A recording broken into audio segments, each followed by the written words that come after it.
Hello everybody, welcome to another Filmora tutorial. Today I will be talking about masking and blending.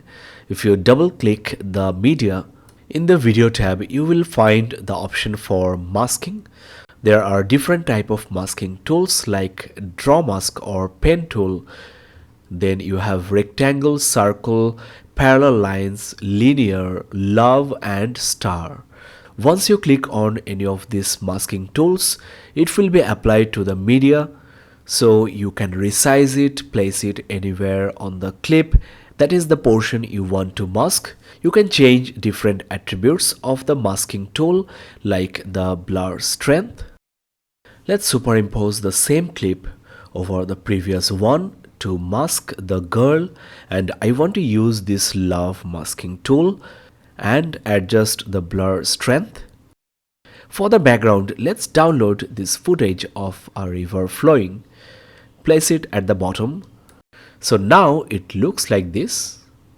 I'm just giving you an example how to mask and how you can blend into different photos or videos. You can place it anywhere on the footage. Let's try to create a mask so that it looks like the girl is submerged into the river. For that, I will use the draw mask or the free pen tool and draw a mask around this girl's head and keep this part flat to make it look like below the water level. So that's how it can be done in few seconds.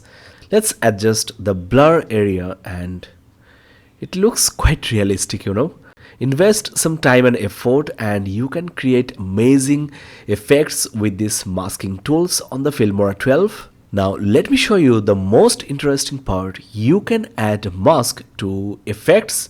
For example, I want to add this fire effect on the video, but the fire should come from behind this mountain. So after you added the effect to the video, double click here and go to effects.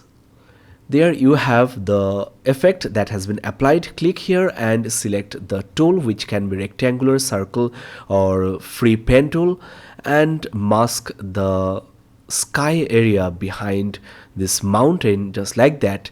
The magnifier tool helps a lot for this kind of fine works. I'm doing it as fast as possible and it's most suitable for static objects. It's a video, let's see how it looks. So it's done. Let's check the end result. There you go. It looks super cool. So this is how the new effect mask feature allows you to apply effects only to the masked area. I hope that this video was informative. Check the description of this video for the full Filmora tutorial playlist to check out all the videos I have made. You will learn a lot, and Filmora 12 is a must-have software for all the content creators. It's so much fun and easy to use. That's all for today, guys. Thank you so much for watching.